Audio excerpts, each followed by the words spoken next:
पंडित पंचाक्षरी गवाईಗಳ ಗದ್ದಿಗೆ ಅವರು 1944ರಲ್ಲಿ ಲಿಂಗೈಕ್ಯರಾದರು.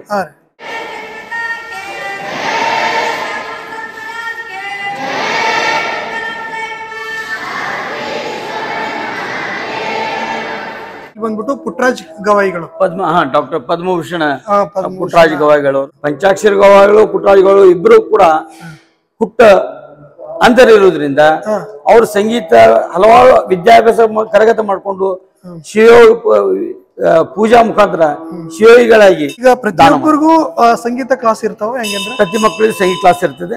ಯಾರು ಅದರ ಸಂಗೀತ ಆಸಕ್ತಿ ಇರ್ತದೆ ಸಂಗೀತವನ್ನು ಕಲಿತಾರೆ.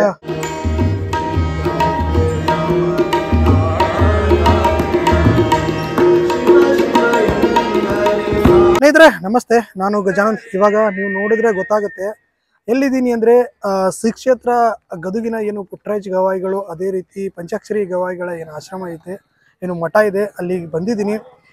ಹೋಗೋಣ, ನೋಡೋಣ ಮಠ ಯಾವ ರೀತಿ ಇದೆ, ಏನೆಲ್ಲ ಜ್ಞಾನ ದೇಗುಲ ಇದೆ, ಅದೇ ರೀತಿ ಸಂಗೀತ ಶಾಲೆಯ ಕೂಡ ಇದೆ, ಅದೇ ರೀತಿ ಹೈಸ್ಕೂಲ್ ಇದೆ, ಪ್ರೈಮರಿ ಇದೆ, ಎಲ್ಲ ಇದೆ. ಬನ್ನಿ ಹೋಗೋಣ, ಯಾವ ರೀತಿ ಇದೆ, ಯಾವಾಗೆಲ್ಲ ಇದು ಸ್ಥಾಪನೆ ಆಯಿತು ಅಂತೇಳಿಟ್ಟು ನೋಡೋಣ. ಇವಾಗ ನೋಡಿದ್ರೆ ಹೊರಗಡೆಯಿಂದ ನಮ್ಗೆ ಈಗ ಕಾಣಿಸ್ತಾ ಇದೆ. ಬನ್ನಿ ಇದ್ರ ಬಗ್ಗೆ ತುಂಬ ತಿಳ್ಕೊಳ್ಳೋಣ. ನನಗೂ ತಿಳ್ಕೊಬೇಕು ಅಂತ ಆಸೆ ಇದೆ. ತುಂಬ ಸರ್ಚ್ ಮಾಡಿದೆ, ಎಲ್ಲ ಕಡೆ ಎಲ್ಲೂ ಕೂಡ ಸಿಕ್ಕಿರಲಿಲ್ಲ ನಮಗೆ. ಇವಾಗ ಅದೇ ನಾನು ಗದಗಿಗೆ ಬಂದಿದ್ದೀನಿ. ಗದಗ್ ತಾಲೂಕು, ಗದಗ್ ಜಿಲ್ಲಾ, ಬೆಟ್ಟಗೇರಿ ಹತ್ರ ಇದ್ದೀನಿ. ಬನ್ನಿ ಹೋಗೋಣ.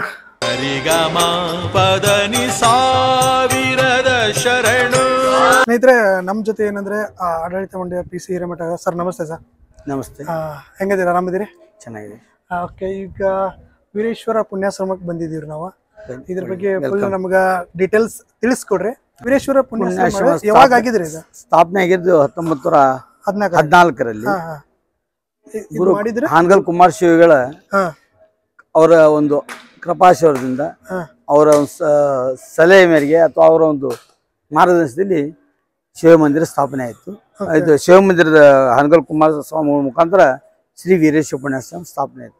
ಇಲ್ಲಿ ಸ್ಥಾಪನೆ ಆಗಿದ್ರೆ 1914ರಲ್ಲಿ. ಅಂದ್ರೆ ಒಂದು 110 ವರ್ಷ. ಇವಾಗ 110 ವರ್ಷ. ಓಕೆ, ಇವಾಗ ಬರ್ರಿ, ಇವಾಗ ಅಲ್ಲೇ ನೋಡ್ಕೊಂತರ ಮಾತಾಡೋಣ ಅಂತ. ಬರ್ರಿ ಸರ್. ಓಕೆ, ಇದೆಲ್ಲ ಕಾರ್ಯಾಲಯ ಗಣ್ರಿ ಇವೆಲ್ಲ? ಇದು ಭಕ್ತರಿಗೆ ದೇಣಿಗೆ ಕೊಡುವವರಿಗೆ ಅದೆಲ್ಲ ಕಾರ್ಯಾಲಯ.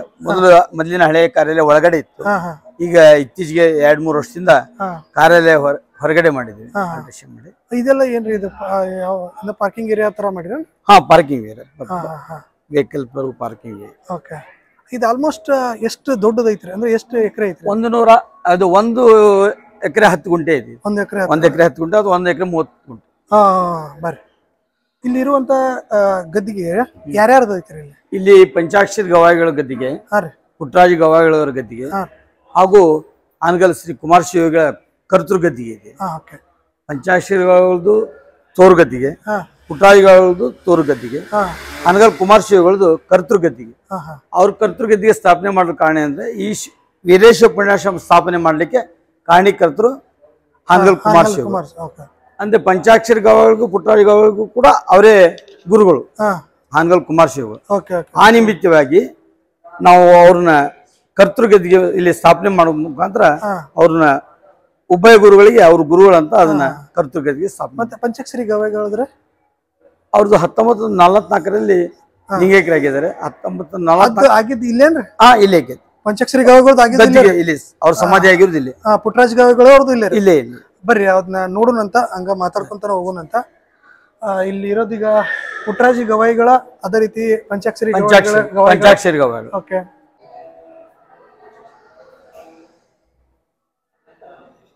ಇದು ಬಂದ್ಬಿಟ್ಟು ಇದು ಹಾನಗಲ್ ಕುಮಾರ್ ಶಿವಗಳ ಕರ್ತೃ ಗದ್ದಿಗೆ.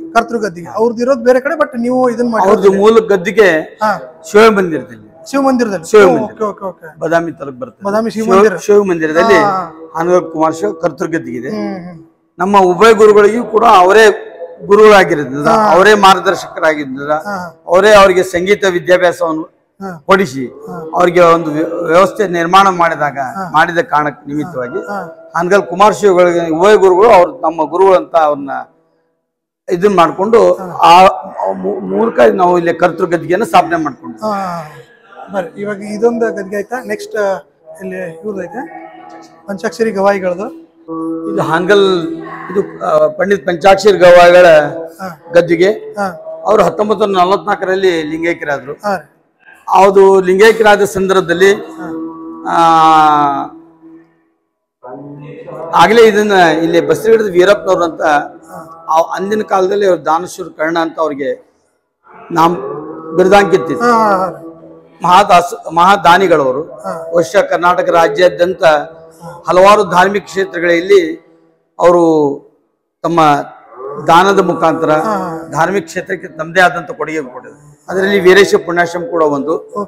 ಬಹುಶಃ ಬಿಜಾಪುರ ಜಿಲ್ಲೆಯಲ್ಲಿ ಕೂಡ ಅವರು ಕೊಟ್ಟಿದ್ದಿದೆ. ಸುಮಾರು ಕಡೆ ಧಾರ್ಮಿಕ ಕ್ಷೇತ್ರಕ್ಕೆ ಕೊಟ್ಟಿದ್ದಾರೆ. ಇದನ್ನ 1 ಎಕರೆ 10 ಗುಂಟೆ ಅವರು ಅಂದಿನ ದಿನಮಾನದಲ್ಲಿ ವೀರೇಶ ಪುಣ್ಯಾಶ್ರಮ ಸ್ಥಾಪನೆ ಮಾಡಕ್ಕೋಸ್ಕರ ಈ ಸ್ಥಳವನ್ನು ನಮ್ಗೆ ದಾನದ ರೂಪವಾಗಿ ಕೊಟ್ಟಿರ್ತೀವಿ. ಆ ನಿಟ್ಟಿನಲ್ಲಿ 1944ರಲ್ಲಿ ಪಂಡಿತ್ ಪಂಚಾಕ್ಷರಿ ಗವಾಯಿಗಳು ಲಿಂಗೈಕ್ಯರಾದ ಅವರ ಸಮಾಧಿ ಇಲ್ಲೇ ಆಗೈತ್ರಿ. ನೋಡ್ರಿ, ಇಲ್ಲೇ ಸಮಾಧಿ ಆಗಿರೋದು ಪಂಚಾಕ್ಷರಿ ಗವಾಯಿಗಳವ್ರದ. ಇದಿರೋದು ಬಂದ್ಬಿಟ್ಟು ಗದಗ ಒಳಗರೆ, ಗದಗ ಬೆಟಗೇರಿ.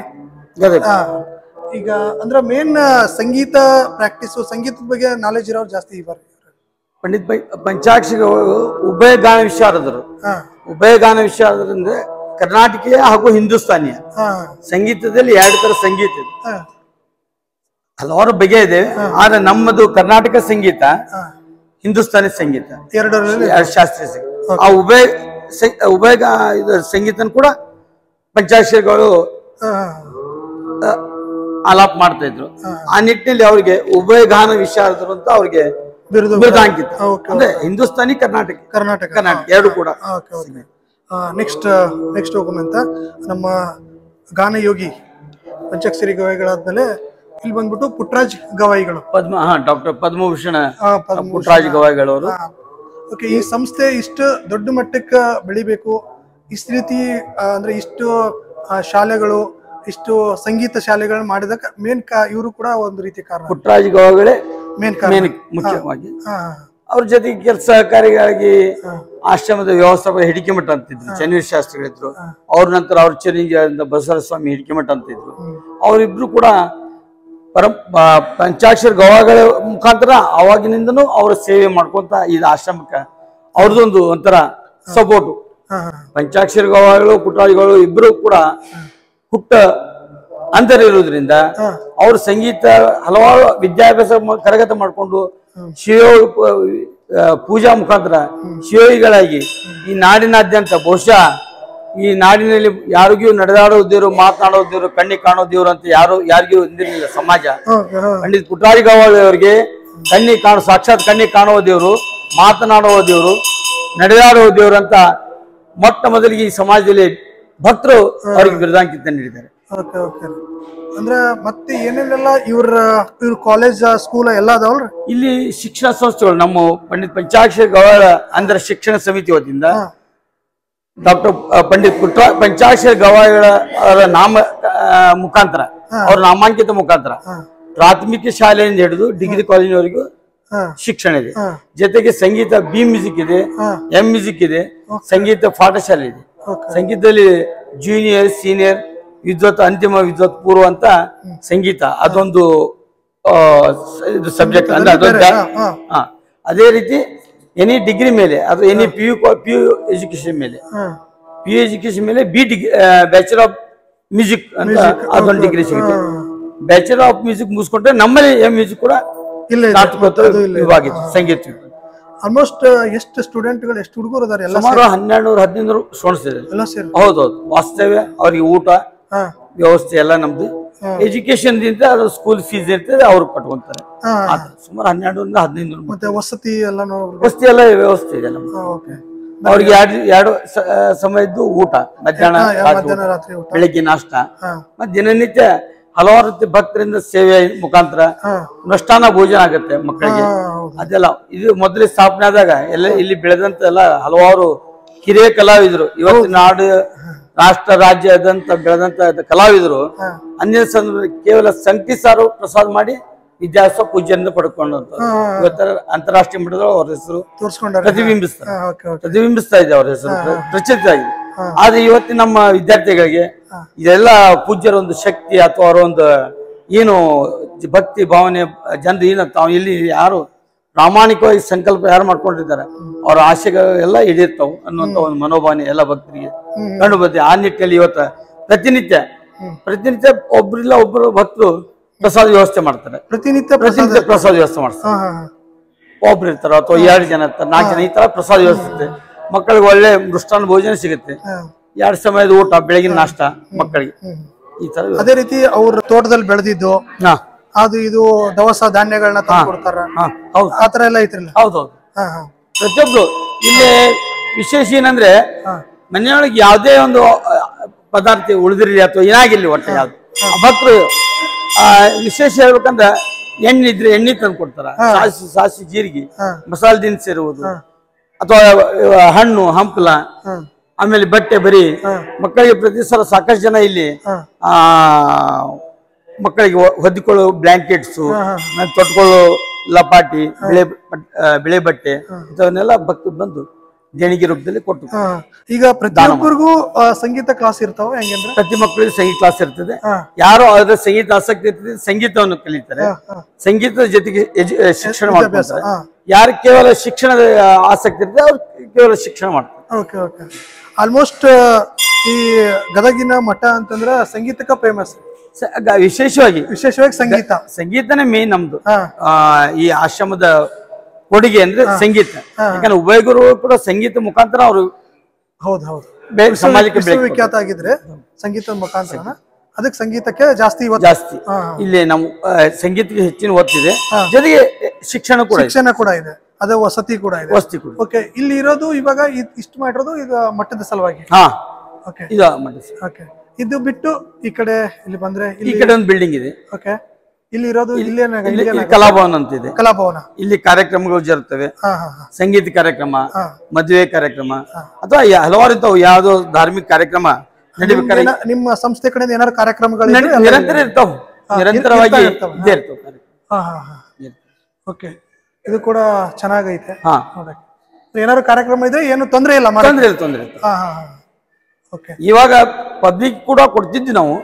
ಯಾವ್ದು ಕಾಣಿಕೆ ಕೊಡ್ತಿದ್ವಿ ಸಮಾರಂಭಗಳು ಮಾಡ್ಕೊಳಕ್ಕೆ. ಬಟ್ ಇವಾಗ ಕೋವಿಡ್ ಯಾವಾಗ ಇದು ಕೋವಿಡ್ ಪರಿಣಾಮ ಆಯ್ತಲ್ಲ, ಕೋವಿಡ್ ನಂತರ ನಾವು ಇವನ್ನ ಕೊಡೋದು ಒಂದು ಸ್ವಲ್ಪ ಇದು ಹೆಲ್ಡಪ್ ಮಾಡಿದ್ವಿ. ಯಾಕಂದ್ರೆ ಇದೆಲ್ಲ ಸರ್ಕಾರದ ರಿಸ್ಟ್ರಿಕ್ಷನ್ ಅವೆಲ್ಲ ಬಂದು.